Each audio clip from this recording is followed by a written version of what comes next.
This beginner tips will help anyone succeed in AFK Journey. Welcome back to Cocky Gachas, and in this video, I'm going to share with you some of my tips that are very practical. I have tailored them specifically for new beginners so that you are able to progress through the game pretty smoothly, and I'm not going to give you any of those tips that I don't think are going to be useful. So let me know in the comment section below whether these are useful tips, and also special thanks to AFK Journey for actually sponsoring this video. And the first tip has to do with the biggest question I think a lot of beginners have in their minds, especially also me, right? When I first started the game in PTR, I also have this question: how do I actually obtain free diamonds? And how you get it is very simple, right? You can see over here, bottom right hand corner, there's a menu.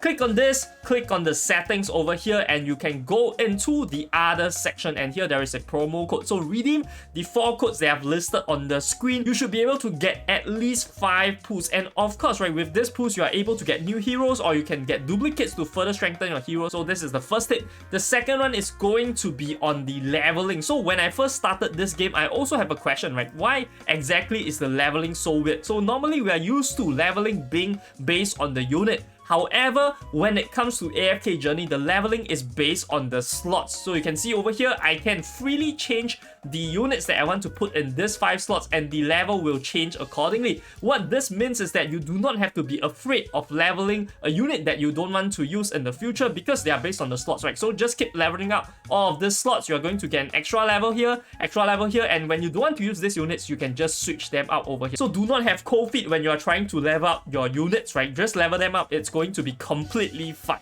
Now moving on, the third thing that I'm going to mention might sound counterintuitive to beginners, but I urge you guys to not summon beyond 30 pools before you actually fix your wishlist, right? Do not summon, because this wishlist is going to determine what kind of units you are going to obtain from your pools. So if you do not actually set your wishlist properly, you use the default wishlist, you're going to have problems. So definitely also check out this video in the top right hand corner, whereby I showcase my wishlist and also walk through the decisions of the alternatives you can employ in the wishlist to get your start right before you actually start summoning. This is incredibly important, otherwise you're going to be hard stuck down the road. Now next up, I'm going to suggest something very practical for when you actually get stuck, and don't be afraid of getting stuck, right? In this game, you are meant to get stuck, and you are meant to AFK so that you get the rewards, as the name suggests, right? It's an AFK journey. However, you can reduce the time that you get stuck if you were to optimize some of your equipment, and specifically you can see over here, I'm just going to give you a quick description.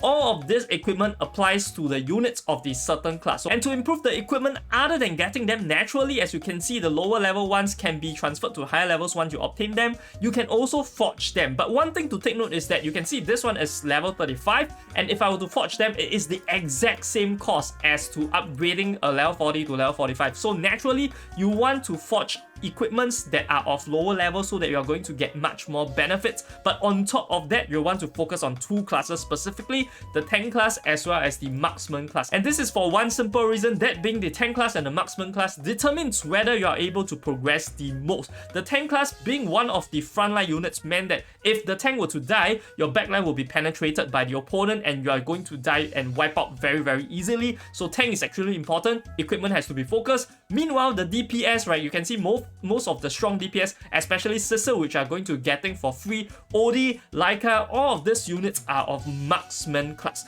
Hence, you want to focus on their equipment so that they're able to do DPS, such that you might chance upon a situation whereby you're able to kill them before they use their ultimates, or in the boss dream realm, you're able to deal more damage. Hence, these 2 classes are going to be our focus. Conversely, you can see mage class, right? For most people, right, these units are not going to be on their initial wish list, which also means this is going to be of less focus. So this is how you prioritize the forging of the equipment. Now moving on, the next thing that I want to focus on is going to be very important for beginners, and that is to go for the AFK stage progression. So I know that you are going to be quite dumbfounded by the fact that there are so many things that you can actually progress, or you can go through the story, the open world, but I do think that the AFK stage is one of the most important things, being number 1, it helps you unlock game mode. So if you clear enough AFK stages, you are going to unlock various game modes that are very important. You can see Dream Realm over here resets in 8 hours, and with that you are able to get ranking rewards. These are going to help you get further units, and also you can see, right, you can unlock the arena as well. This one is also going to give you arena currency that you can use to buy S level units,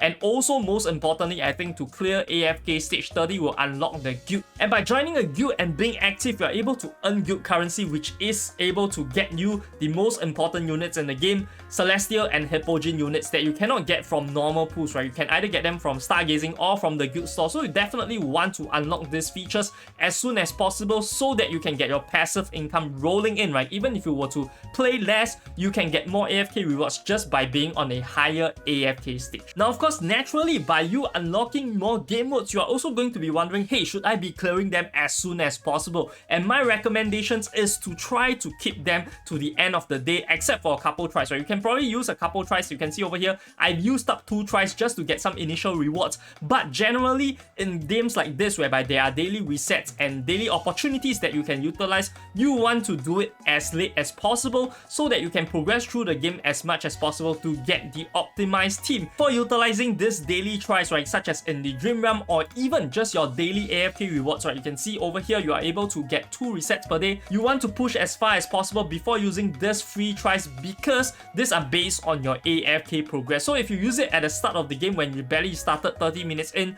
you're going to get much less resources as compared to when you are in the end of the day, end of daily reset, whereby you are already progressed to as far as possible. Of course, this is min-maxy, but naturally, right, if you're able to log in 2 times per day, then the second login will be the login that you'll be doing all of your dailies instead of the first login whereby you haven't progressed for the day itself. Now, of course, like I mentioned, out of all of these tips, the number 1 priority is going to be the wish list. So definitely check out this video where I touch on the wish list and how you should set it. I'll see you guys over there. This is Cocky Gachas, signing off.